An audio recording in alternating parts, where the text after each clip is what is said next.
Talking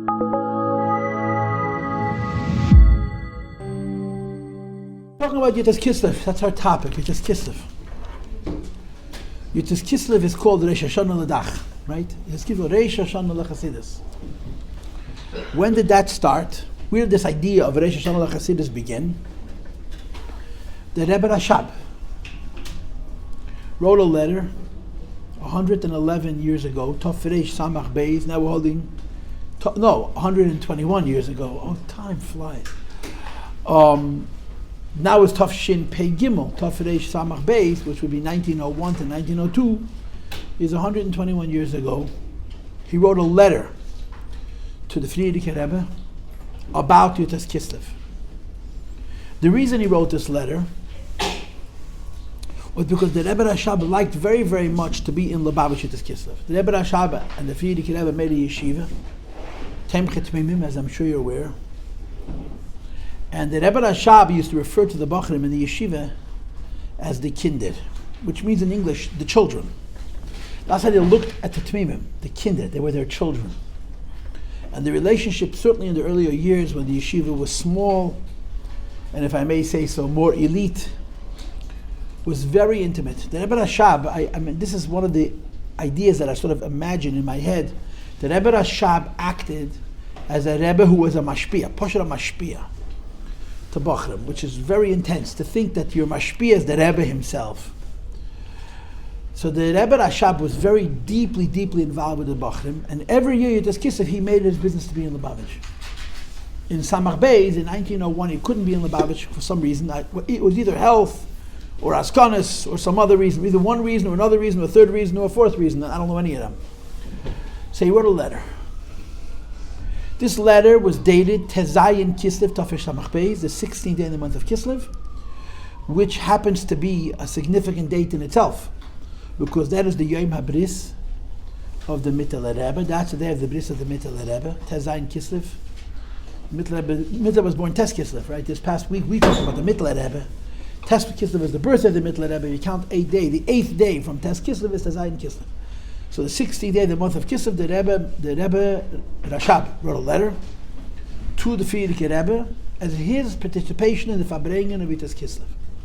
Meaning that the Rebbe Rashab asked the Frierdiker Rebbe, or indicated to the Frierdiker Rebbe, that during the Farbrengen, when the Hanhola, that means the Mashpiyim and the Mashgichim and the Rashi Yeshiva, whatever kind of Rashi Yeshivas they had, would sit down to Farbrengen Yitzhak Kislev, and obviously the Frierdiker Rebbe was going to Farbrengen with them together.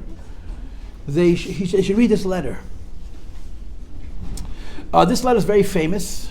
You know, I'm thinking now, if I had seichel, I probably would have brought the letter in and learned it with you, but I didn't have seichel, so I can't do that. I planned to teach this, but I would have thought it through. I'd made a copy of the letter. This letter, in its most concise form, is printed in the very beginning of the Sefer Hayom Yom.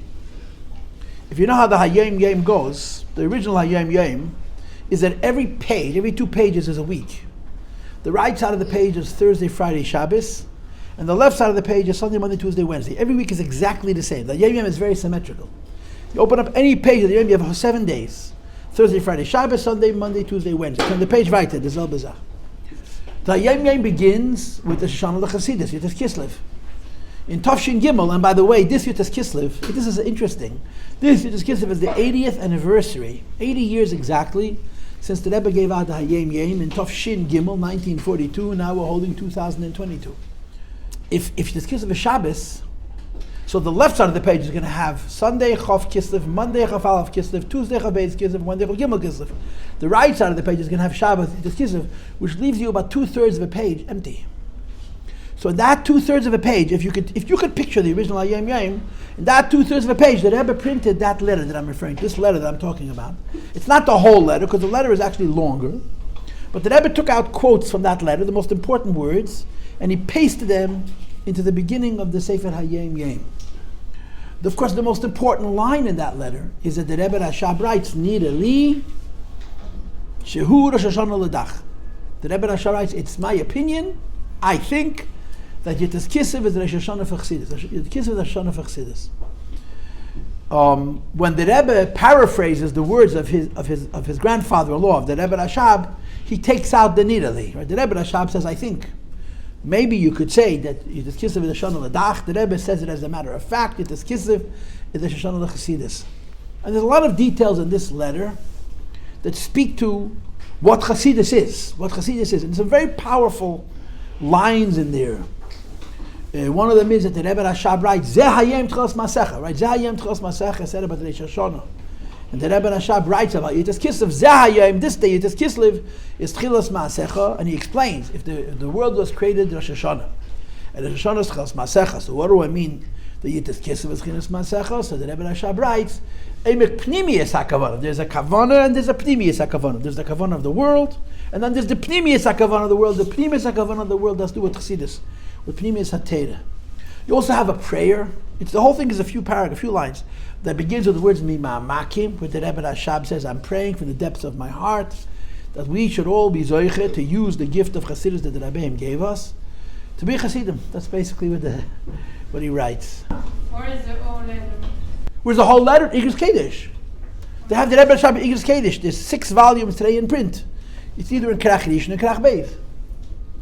So this was the letter that Rebbe Rashab sent then to Lubavitch. And it became a tradition. When the Rebbe Rashab was away from Lubavitch, the Frierdiker Rebbe used to read this letter. And I think even after the Rebbe Rashab passed away, he would continue reading the letter. And the Rebbe used to say, Agris von Taten. After the Rebbe Rashab passed away, he would read this letter.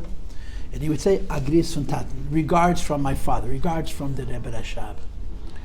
And in Tafresh Pei Beis, I think, which is 20 years, I think Pei Beis, 20 years after the Rebbe Rashab wrote this letter, the Frierdiker Rebbe has a Yitzchak Kislev Maimer. A Yitzchak Kislev Maimer. Zayem Tchilas Masecha. Everybody knows that the Maimer of Zayem Tchilas Masecha, Achnen Get Rosh Hashanah. Rosh Hashanah is Aleph Kislev. Rosh Hashanah is not Rosh Hashanah is Aleph Tishrei, pardon me, not Yitzchak Kislev. And the Rebbe Rayatz, some Maimer Chassidus, Yitzchak Kislev Zayem Tchilas Masecha, which is based on his father's letter that the Rebbe Rashab wrote about Yitzchak Kislev. Zayem Tchilas Masecha. And our Rebbe repeated that Maimer many, many years later. Also a Maimer based on the Frierdiker Rebbe's Maimer, based on that original letter. Kislev is called Zayem Tchilas Masecha. Now, what does it mean that Chassidus, the Yitzchak Kislev is Rosh Hashanah? Let me just tell you first a little gossip. Gossip is always wonderful, right? Everyone wakes up for the gossip. Say politics, alles der Chapit der Chuf von Shlav. When the Rebbe Rashab wrote this letter, it was very widely publicized all over the world, for all kinds of reasons, which are not important right now. If you want to read the reasons, look at the introduction to the Kuntres Maya. The letter reached Vilna. You're talking 1901. This is way before World War I, way before World War II. In other words, it looked like the world was normal. It looked like it was a normal world at that time. No one could anticipate how much the world was going to change.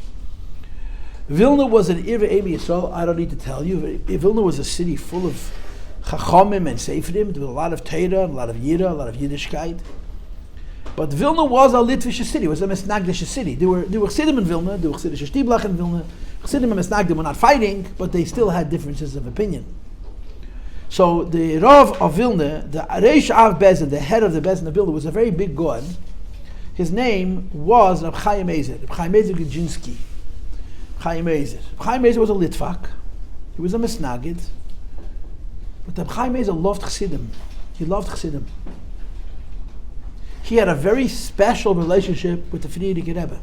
He had a very special relationship with the Rebbe. I believe that when the Frierdiker Rebbe's youngest daughter got married, the Frierdiker Rebbe had 3 daughters, right? The older daughter was Gerari, then there was the Rebbe and Chaim Moshe, and the youngest daughter Jason Shendel. She got married in a city called Lanvarov, I think, which is near Vilna.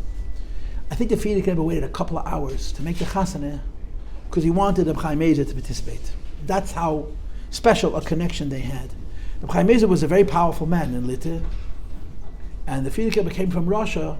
There are many letters where the Frierdiker Rebbe and Reb Chaim Ezer, and when he was still alive, also the third signature was the Chafetz Chaim. Chafetz Chaim and the Chaim Ezer both misnagdim, and the Frierdiker Rebbe used to sign letters to support Yiddishkeit in Russia. They were, I think you could say, friends, like the Rebbe Rashab was with Reb Chaim Brisker. He was a big misnagdish gedolim, but had a lot of respect for Chassidim. Reb Chaim Ezer's reasons for respecting Chassidim, from what I understand, and I don't know this firsthand, from other people, is that misnagdim in those days were very lax. Their whole attitude was, you use halacha to find kulas in haterim. Today's misnagdim are not the same people. Today's misnagdim are very, very frum. Before the war, if you were smart, you used it to find the Tatum. And Reb Chaim Ezer couldn't take it. Reb Chaim Ezer was an Elchi Yid. And he didn't like the fact that he had people who were big Lomdim, and they used all their Lomdis to find the Kula for this and the Heta for that, and it bothered him very much. So the story was that one day he had a Bezdin. Reb Chaim Ezer was the Rosh Av. Vilna was a big city. He was the Rosh Av Bezdin. He was the head of the court of Vilna. He was the Rav and the Rosh Av Bezdin. He was the Raiva, the Rav and the Rosh Av Bezdin. And one of the members of his court, a big Talmud Chacham, a big Lamdan. But he was a Lamdan who was very cold. His Yiddishkeit was lacking. Came into the Bezdin, came into the Chaim Ezer laughing, holding this letter from the Rebbe Rashav from Tafresh Samach Beis, in which it says that it is Kislev the Shon of Chassidus. And he's laughing and he says, look, the Mishnah says, Abor Rosh Hashanah. The Mishnah says in Masechet Rosh Hashanah, there's 4 Rosh Hashanahs. And like everything else, the Chassidim have to change. Everything, they made a 5th Rosh Hashanah. And he was being cynical. And Chaim Ezer didn't laugh at all. Chaim Ezer sighed, because he was unhappy with this person. He respected his lomdus, he respected his go'inus, but he was not happy about the fact that he was lacking in Yiddish Shemayim. And he sighed and he said in Yiddish, Bazei halten ein zukommen und bei uns halten ein herabgehen. They keep adding more, and we keep losing. Beruchnius. In other words, you want to make fun of Rosh Hashanah Chassidus, go ahead. But the fact is what? They're growing and we're doesn't. So now, I didn't tell you the full politics. The full politics is very uncomfortable, okay, for Lubavitch Chassidim. Here's the rest of the story. That there was a Lubavitch Chassid, this happened here in America, who was in a camp from Yeshiva University, YU, Modern Orthodox. Their Rosh Yeshiva was Rabbi Shabed, the Rav, Rabbi Shabed Soloveitchik, who had a very strong feeling for Chassidus. He had a very deep feeling for Chassidus and for Chassidim, and for similar reasons. He appreciated the Yiddishkeit, the warmth. It meant a lot to him, Rabbi Yossi. So his Talmidim also, so Rabbi Yossi used to teach Tanya. Rabbi Yossi used to teach Tanya. In Elul, he would teach his Talmidim Likutei Torah. Rabbi Yossi used to say that if you don't have Likutei Torah, Rosh Hashanah has no meaning. He learned a lot of Chassidus. He knew a lot of Chassidus. He used to say that he knows more Chassidus than the Lubavitchers. Rabbi Yossi knew more Torah than anybody else in the world. He knew a lot of Chassidus. He learned Chassidus. He kochte Chassidus. So Lubavitcher is up in this camp, and one of the Rosh Yeshiva is teaching Likutei Torah. Not Rabbi Yossi, but one of his Talmidim. He's teaching Likutei Torah. They're learning Chassidus. This is modern Orthodox, the Rabbanim of the YU, which later becomes the Young Israel. They're learning Chassidus. And as they're learning, the Magachiyah is reading them from the Likutei Torah. And in the course of the conversation, he says, Tanya Perek Lev. Tanya Perek Lamed Beis. But he knew the jargon. He knew that he's supposed to say Tanya Perek Lev, because he was very familiar with not just with Chassidus, but with our cultural form. So this Lubavitcher was very moved by this, that a modern Orthodox Rosh Yeshiva is not only teaching Chassidus, but he says it like we do, Tanya Perek Lev. So he wrote this into the Rebbe. And he got back from the Rebbe a very sharp minor. The Rebbe's answer was, Kiyudua HaPiskam, as we all know the quote from Reb Chaim Ezer, Bazei v'chulu ba'unz v'chulu. He didn't write the whole thing out. By them it's added, and by E is tying off, and then he says v'chein lahepech. But it could be the other way also. Bazei v'chulu ba'unz v'chulu, or it could be the other way. In other words, that it could be that Mistagda was trying to learn Chassidus, and by us is diminishing. That was the teichen of the Rebbe's minor. So this is some, like I said, I woke you up, I got your attention, I told you some gossip, some politics. Politics always wakes everybody up. When people's attention, say Lashon Hara, and it works all the time. So I just said Lashon Hara, and I think up here Allah, I do wasn't even Lashon Hara, because it's Dvarim Hayidumim for some, everything I just told you, everybody knows. And the proof that everybody knows it is that I know it. Either I know because I heard it from others, or people know because they heard it from me, right? If I made it up, no, I didn't make this up. When I heard this the first time, I was shocked. I was hurt, I was upset, but the Rebbe wrote this. Anyway, we're going to Rosh Hashanah Chassidus. I want you to understand what it means. What does it mean that Chassidus has a Rosh Hashanah? Chassidus having a Rosh Hashanah means that Chassidus is a new Torah. Chassidus is a new Torah. Chassidus is a very different Torah. It's a very different thing. And it's so different than other parts of Torah that it has its own Rosh Hashanah. And the Hashanah is Kislev.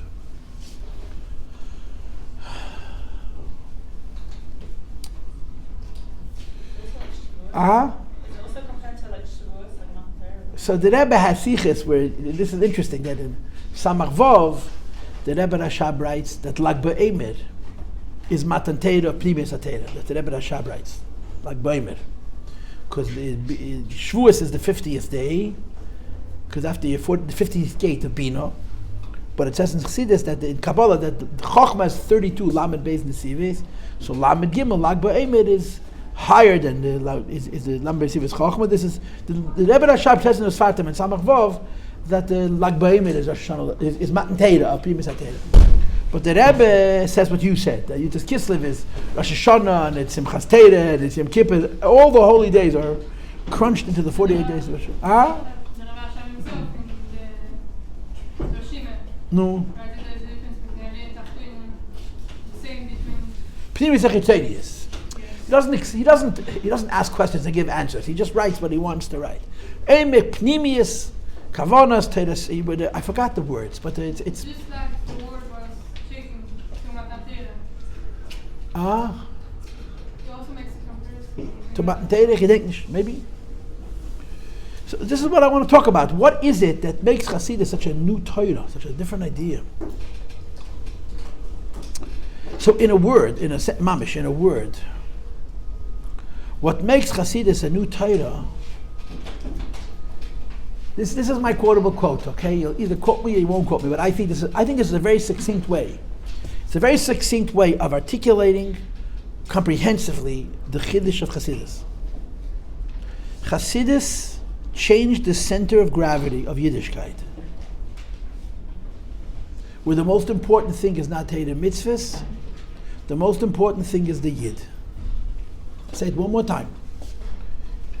I think that a very succinct way, a very short and concentrated way of explaining the Chiddush of Chassidus, it is that until Chassidus, you were a Yid because you learned Torah and you did Mitzvahs. After Chassidus, you learn Torah and Mitzvahs because you're a Yid. Until Chassidus, the most important thing was Yiddishkeit. After Chassidus, the most important thing is a Yid. And it's a huge chilek. It's an enormous difference. And of course, the biggest difference is if Chas v'Shalom a Yid is like the Gemara. He's ugly, right? The Gemara, but the Rebbe be sure he's ugly. He's ugly, and the Rebbe says he wasn't physically ugly. He was spiritually ugly. So before Chassidus, you could question his Yiddishkeit, his Yidhud, his Yidism. After Chassidus, it's impossible to question his Yiddish identity, because being a Jew is first of all about being a Jew. It's second of all about Torah and Mitzvahs. If a person's a Yid and he has a problem in practicing Torah and Mitzvahs, he's 100% a Yid, because the inyan of Yiddishkeit is about Yidden before it's about Yiddishkeit. I'll just tell you a story that someone sent me this on Wednesday or Thursday of last week, and I Baruch Hashem talked about it already. I sent it out to people. If anybody wants, girls, I'll be happy to send it to you. I'm just warning you that it's long. It's about 12 minutes long, which is like 4 times the ADD maximum for a lot of people. But there's a Yid in Connecticut. His name is Rabbi Levi Yitzchak Fogelman, and he did a recording telling a story about his father. It's fascinating. It's a very fascinating story. The story basically is that his father was a shliach forever. His father was a shliach since 1944. 1944, you know how long ago that is? 78 years ago. And he passed away just a few years ago. He was a shliach for 70 years or more. Tzvi Fogelman from Worcester, Massachusetts. And he built Moistis, and he had a lot of trouble. And his shlichus was not easy. He had a very hard shlichus. Okay, but he was very personable. That means on a one-to-one, he was a very warm man, and he developed personal relationships with people. So a long time ago, let's say 60 years ago, 70 years ago, he met a young man by the name of Alexander Schindler, a Jew, a younger manchikel, and they became friends. They had a close relationship. And they were warm to each other on a personal level. In other words, how many times did he put tefillin on him? I don't know, but they had this kesher. This Alexander Schindler, fast forward 25, 30 years, became the president of the Reform movement. And the head of the Reform movement, you imagine? Which is a very powerful, then it was a lot more powerful than it is today, right? I don't know if you know, the most powerful movement in the world today. Does anybody know what's the most powerful Jewish movement in the world today? It's called Chabad. Yeah. All the movements that tried to destroy us, we never returned the favor. The Imam tried to destroy us, we just watched them sink. Reform is falling apart. They're running out of Jews. Actually, they're running out of Goyim at this point. But he was the head of the Reform 40 years ago, Alexander Schindler. And like I said, I don't know if Rabbi Fogelman was mashpia in him a lot of Yiddishkeit, but he had a kesher. So Rabbi Fogelman gets a phone call from Rabbi Krinsky, and I don't know this for sure, but 9 chances out of 10 that it came directly from the Rebbe with a request. This is going back almost 40 years. The Reform movement is about to put out a condemnation of Chabad, an official attack on Chabad. And in Mistamed, the front was that we don't consider them Jewish or something anti-Semitic like that. The Reform movement put out attacks on Chabad for one reason. At this point, it was push yourself, if Chabad goes away, Reform has a better chance of lasting another few days. And the Rebbe found out about it. We knew about it. The people who needed to know the Babish knew. And he called Rabbi Fogelman and asked Rabbi Fogelman to see to it that this, could he do something to make sure that this official condemnation of Lubavitch for the head of the Reform movement from the leadership doesn't get publicized. So Rabbi Fogelman called up Alexander Schindler. They talked on the phone. I don't know what they talked, how long they talked. The bottom line is that condemnation didn't happen. They shelved it. In other words, I always give it. 30 years earlier, he was nice to a younger manchik. See, this is the shlach lachem chav ne'amayim. You never. The Gemara says you should always worry about young people because young people, their life is ahead of them. But there's an expression in the Gemara. You should be weary of a person with the black beard because his life is ahead of him. I can't quote the Gemara in Aramaic because I don't remember it, but that's the Teichan Advarim. He was nice to Alexander Schindler was a boy. And all those years later, they got a big favor from him. So Rabbi Fogelman was thinking to himself, he just got Alexander Schindler not to publish this condemnation of Lubavitch. He has to do more. So he reached out to him and he asked Alexander Schindler if he would like to participate in a Farbrengen of the Rebbe. Now they didn't put him up none. They didn't put him up on the days with the Asher B'Chshuvim. He came like a prosta mensch, and I think he also didn't want to necessarily be seen. You could see in the pictures of the Farbrengen, he came in a shirt. He's not even wearing a jacket. He's the head rabbi of the whole Reform movement in Kleinigkeit. In other words, he came sort of in disguise. And he said, yeah. And the Rebbe knew before that he was coming, and they sat him down directly opposite the Rebbe, mamish in the middle of the shul, opposite the Rebbe. And you could see him at the Farbrengen. He's sitting in the front. Behind him is standing Rabbi Fogelman, and behind Rabbi Fogelman is standing Rabbi Schindler's son, Alexander Schindler's son. And when you say L'chaim, you see him standing up. Say L'chaim, the Rebbe answers him.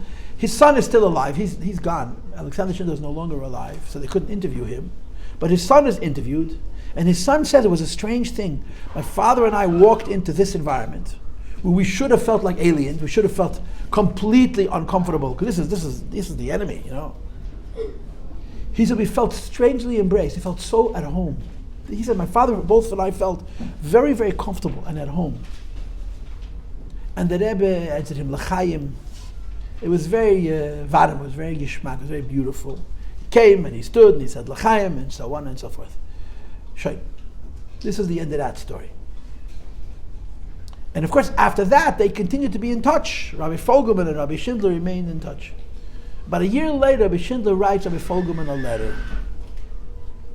And the teichen of the letter is, it's this relationship that I have with you is very strange for me, because you don't consider me a full Jew. You don't consider me 100% Jewish. I'm like a half Jew to you. I don't know how the Reform developed this in their head. We obviously do not acknowledge Reform Gators, because Reform Gators you can get from a Cracker Jazz box. It's just as kosher, If you just get it in there, you can take it out. It's a Gonishvet. There's nothing worth. Reform Gators Gonishvet. It's taka nothing. It's not it's nothing worth. There's nothing to make it into something. But a Reform Jew is not a Jew. It's ridiculous. But they managed to put themselves into this position so they can be B'regis at Lubavitch or B'regis at the Rebbe, etc. So, Rabbi Fogelman sent this to the Rebbe. He sent this letter to the Rebbe. That Rabbi Schindler wrote to him that the Reform see Lubavitch as thinking of them as not fully Jewish. So the Rebbe wrote a note to Rabbi Fogelman, and on the note he writes, it's so surprising to me that they would still think that we think this. I can't believe that there's still people today who think that this is what we think of them. And then the Rebbe writes to Rabbi Fogelman, I think it should become your Inyan, you should undertake to dispel this notion that Reformed Jews, I once heard from a very chashuv Yid, there's no such thing as Reformed Jews. There's no such Matthias of the Reformed Jews. There's Jews and Gentiles. There's Reform rabbis. And Reform Jews means Jews who don't practice Torah and Mitzvos. They're Jews, or they're not Jews. In which case, they're not Jews. So Rabbi Fogelman undertook this project, but this lashon of the Rebbe, I'm so surprised that they still think that we think this, because this is real the whole Chassidus. If you get down to it, if you really, really distill it, this is what the Baal Shem Tov did. The Baal Shem Tov came along. There's a lot of ways to say it, but this is what he created. The Baal Shem Tov came along and he said the most important thing is a Jew. Now let me add another aspect to this, okay? This is a shtickle of this. Here's a medrash. This medrash is one of the most important medrashim in all of Chassidus. Maybe the most important medrash of Chassidus. I don't know. I'm not qualified to make that statement, but I would say it's the most important medrash of Chassidus. But who am I? It's a very important medrash. And the medrash says, you probably came across it in one of my modern masichas that you learned, but it's brought in many sources. That the medrash says that Eliyahu Hanavi had a shaila. Eliyahu Hanavi had a question. And the Rabbi observes, what's unique about Eliyahu Hanavi? Eliyahu Hanavi is the only Chevra who's Saya Mensch and Saya Malach. He's both a Jew and an angel. So he has a unique perspective. And from his perspective as a soul/angel, he has a kasha. The kasha that Eliyahu Hanavi has is which comes first. The Medrash says, Shnei Dvarim Kodem, two things were created before everything else in the world. Right? You learned this in Chumash Rashi. So, of course, the word Bereshis is very hard to understand, and the word Bereshis is very confusing, and all the rest. So the Rashi says that the word Bereshis is a remez to not the what of the creation, but the why of the creation. Right? The Torah should really start Borah L'Kim Es Shemaim Es Haaretz. What's the Bereshis? Bereshis is an acronym. It's Rashi Tevis. Beis Reishis. There are two things that come before everything else in the world. In other words, the reason for everything is two things that come before everything else. What are those two things? Torah and the Shamas Yisrael. And the Medrash brings a raya that the Torah is called Reishis, Vaya Reishis Lei, and that Yidden are called Reishis, Kedesh Yisrael Havaya Reishis Tfuah. Say that side by Torah, and side by, both by Torah and by Yidden, you see the denotation of Reishis. So Bereshis is a remez not to what Hashem made, but why He made it. Beis Reishis. So the Medrash, Yonavi has a muse. He's talking to himself. He says, I know two things come before everything else. Torah and Shamas Yisrael. Two things are the cause and the source of all of creation. Torah and Shamas Yisrael. But the Yonavi says, Eini Yedei Mi Kadam Lami. If there are two things that are the cause of the world, are they side by side or is one ahead of the other? Between these two, which is more important? Is Torah more important than Yidden, or is Yidden more important than Torah? I'm going to make the statement a second time.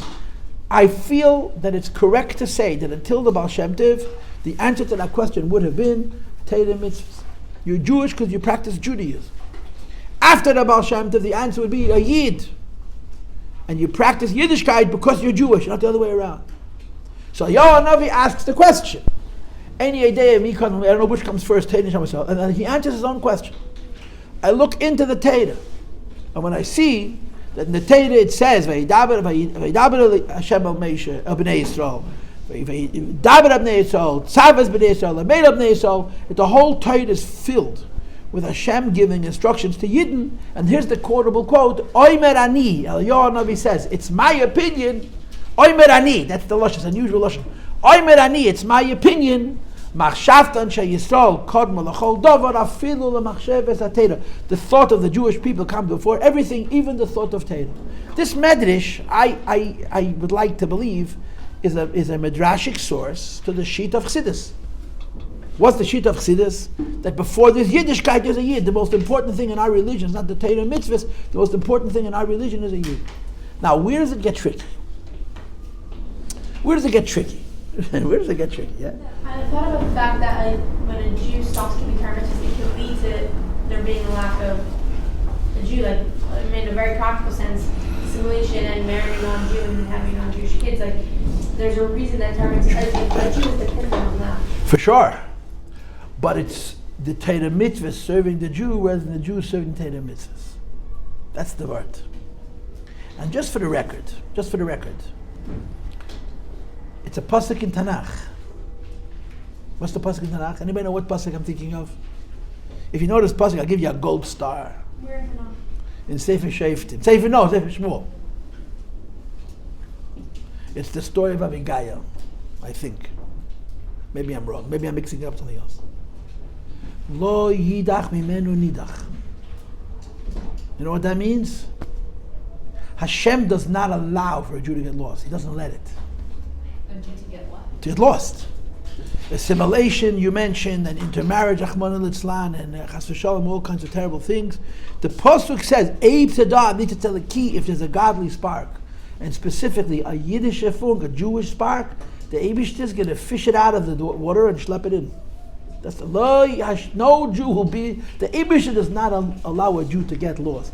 Now, as Lubavitcher Chassidim, the Rebbe has given us the gift of participating in this fishing expedition and to witness firsthand how you find Yiddish in Neshamis and you bring them back to the Eibishter, v'chulu, right? So I just remember the story. Okay, I'm going to waste the rest of the class telling you this story. I was Shabbos in California, and I heard a Moed in the Kamaisa. Listen to the story. The Rebbe sent shluchim to California. The first shliach to California was Rabbi Reichik Olav Shalom, Zecheni Levracha. He was sent to Tafshin Tes, I think, 1949. But Rabbi Reichik was not sent to be a Lubavitcher shliach. Forget, he was sent to assimilate into the frum world and to be Makar of all Yidden. And there are probably tens of thousands of Yidden who don't even know it.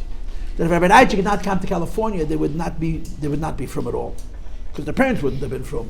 Rabbi Reichik saved the generation of Jews in California, mostly Hungarian Jews. What Rabbi Reichik did in Los Angeles is no one's ever going to know, because he was pushing friendships, personal friendships with so many Yidden. In Tafshin Chaf Hei, the Rebbe sent Rabbi Kunis to California, and they started off in the Jewish neighborhood. And then Rabbi Kunin and the Jewish neighborhood was a very interesting mix. So he opened the first Chabad house. The first Chabad house was in Yale Avenue, which is in UCLA, a campus. And it was a atom bomb that Frum Yidden could stand in a college campus in those times. It was such a terrible time, and so on and so forth. We wish we had a terrible times from 1969 today. The world is asach memias, asach memias.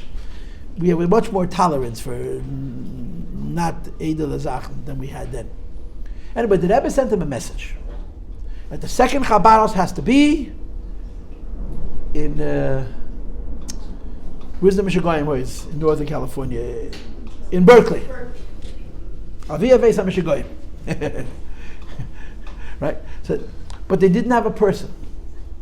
So what they did was, until the shliach to Berkeley was Rabbi Chaim Mitchell Drizin, who now he lives in Florida. He was the first shliach to Northern California. So you're talking now almost 50 years ago. So, but before Rabbi Drizin came to California, they took turns. There were 4 shluchim in California. There was Rabbi Kunin, there was Rabbi Levitansky, Olav Shalom, there was Shlomo Schwartz, there was Rachmiel Stillman, and maybe there was somebody else. So they would go up to Berkeley to do things on a, so to speak, a quasi Chabad house in Berkeley until they could find a full-time shliach to move to Berkeley, California. So Shlomo Schwartz goes up to Berkeley for Sukkot. He has a lulav esrik, and he's stopping people in a square. You have to put a shaking lulav esrik. Now his philosophy was that they didn't talk to people about the Rebbe, because what mattered is what the Rebbe wants to get done, not the Rebbe's personality. A guy walks up to Shlomo Schwartz, and the guy is so shikir, he's so high on some kind of a drug, he's mamish. He between Atzilas and Ak, he's flying all over the place. And he asks the guy if you want to shake a lulav. Yeah, shake a lulav. The guy is mamish as a himmeldik. I forgot all the details of the story. The Nekudas Asipa was, Shlomo said, this guy was so happy and so up in the clouds. So he tells him, listen, I just want you to know that if you really want to experience a high, you have to come 770 Simchas Torah. 770 Simchas Torah. It's 3,000 miles away. 770 Simchas Torah, 3,000 miles, and it's sukkos. But he somehow told it, and he explained to him what happens, and there's akofis, and the Rebbe dances, and it's the holiest joy in the world, and so on and so forth. Anyway, fast forward 5 days. Shlomo Schwartz comes to the Rebbe for Tishrei for Simchas Torah, and he's standing on the bleachers, and across the room, he sees that guy. That guy that he stopped on the square in the middle of the campus who was up there, he's in 770, and he's part of the situation. He's enjoying himself. They couldn't talk to him. So he motions to him How you hear? How you hear? So the guy responds, this. You know what this means? You know what it means? He hitchhiked. He hitchhiked across. Shlomo told him, if you want to experience real meaningful simcha, go to 770. He had no money, he hitchhiked. He took rides from California and he came to 770 on time for Simcha Torah. The end of the story is that guy lives in Crown Heights, he's a Zayda today. He never left. When Shlomo wanted to give an example, a person doing tshuva in a moment, he would tell this story. He met a guy on a campus and he doesn't even know why. He started talking about 770, which he never did. 5 days later, the guy hitchhiked to 770, he never left. That's the end of the story. So this is the neshama that we know, girls. This is the neshama that we know. This is the neshama that we know. But there's another neshama. And this is what I want to talk about. I guess I'll do it with the next group. If you're interested, you get the tape. Let me say this and then I'll let you go, okay? You don't have to be frei to have a yechida. You don't have to be on drugs to have a yechida. We have a yechida. And when Chassidus talks to us, it gives us the same message. L'chaim v'lebracha.